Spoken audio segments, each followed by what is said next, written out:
Here's one simple thing you can do to nourish your marriage. We can't do it. No, that's not what you said. What did I say? We'll show you how. I'll forget that I've got to sit up like a freak.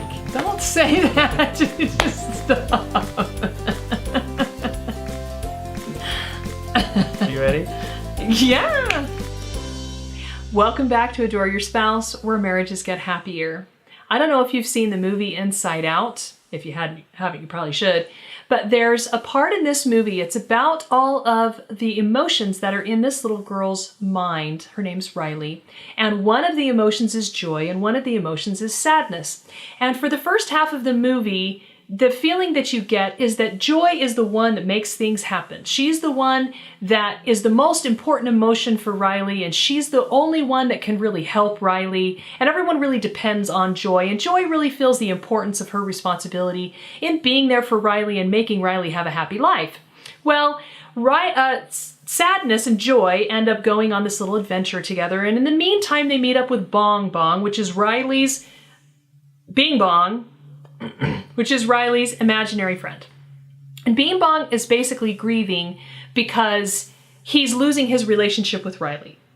Well, Joy wants to do what she always does and pump him up and tell him how everything's going to be great and it's really not a problem. We're going to get over this. And this is a lot of American culture, Western culture, really. It's a lot of pump you up, do your affirmations, think your positive thoughts, everything's going to be okay. And those are good things to do. It's not that that's not a legitimate way to be. Joy is important. She is important to Riley's life. But then there's this moment in the movie where Bing Bong is grieving. And he sits down and he just doesn't want to move. He just doesn't want to go anywhere anymore. None of it seems worth it anymore to him. And so Joy's still doing her happy dance, trying to pump him up. And Sadness simply goes and sits next to him and listens. She really doesn't even actually say much in this scene.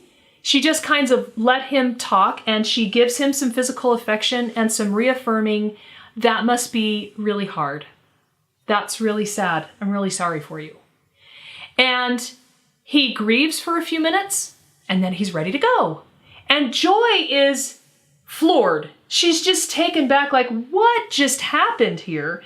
Because she has totally kind of misunderstood Sadness's importance. She's kind of thought that Sadness didn't really have much to offer to Riley, and now she sees that Sadness has this incredible power that she didn't have.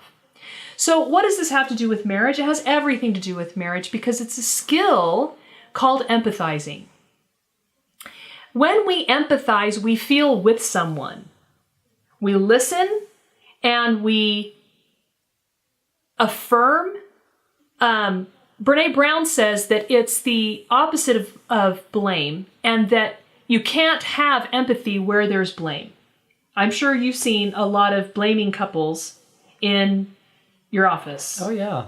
And what is the difference? Have you seen any difference between the blaming and the empathizing? Blaming their spouse, they're not feeling at all bad. They're feeling bad for themselves. That is a great point. I hadn't thought of that. They can't even see there's another person here. That's true. They're just That's why they're disconnected. Yeah, you're a loser. He does this, she does this, da da da da da. And the whole time, poor me, poor me, poor me. Instead That's true. Maybe they're hurting. Maybe there's true. a reason they're doing those things. That's true. So blaming is creating disconnect, and empathy is creating connection. Mm-hmm. Brene Brown says that the worst thing you can do is say, well, at least. At least, I'll never forget, we had someone close to us whose marriage was kind of in ruins, and Blaine was kind of talking to them and looking for some empathy and some connection, and their comment was, well, at least you have a good marriage. Because his mind was stuck in himself, thinking about himself. And when you're saying at least, all you're doing is making up a comparative statement about, well, your life isn't as hard as mine. Mm-hmm. Let's draw the attention back to me again. And when he told that to me, I thought I had a good marriage. And didn't. That's not true. Well, our marriage is a lot better than it was. That's for sure. Yeah. That was a long time ago, I think. So yeah. Anyway. So the tool here for nurturing your marriage is to get better at empathy. And the best thing you can do is just You don't have to do it perfect. You just have to let them know that you really care. Yeah. That's the most important. You won't say all the things right. You won't know how to do it, but just let them know I care. And when you do that, it will come through and they'll see it, and you can really, really help your marriage that way. And try not to draw attention back to yourself by making comparisons like at least or blaming or any of that kind of stuff. There is a great power in empathy, and it's a bridge. It creates a lot of connection and a lot of closeness when people empathize with us. So our challenge to you this week is to find an opportunity to empathize with your spouse and really practice this skill. Don't allow yourself to get off track, to bring yourself into the equation, to worry about anything else. And maybe you don't know what to say, so you don't say anything. I'll never forget when my dad passed away, and so many people wanted to connect. They wanted to show how much they cared and how sorry that they were. And honestly, the best thing they could do was be there.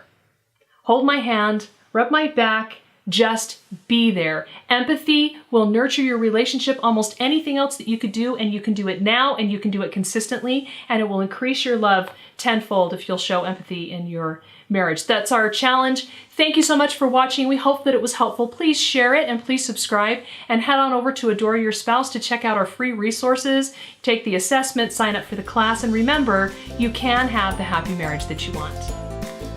Now, the key to great intimacy is desire. But the question is, what's the key to desire? What makes you really want someone and long for them and feel like you just need them and can't do without them? That's the component that really drew you to your spouse.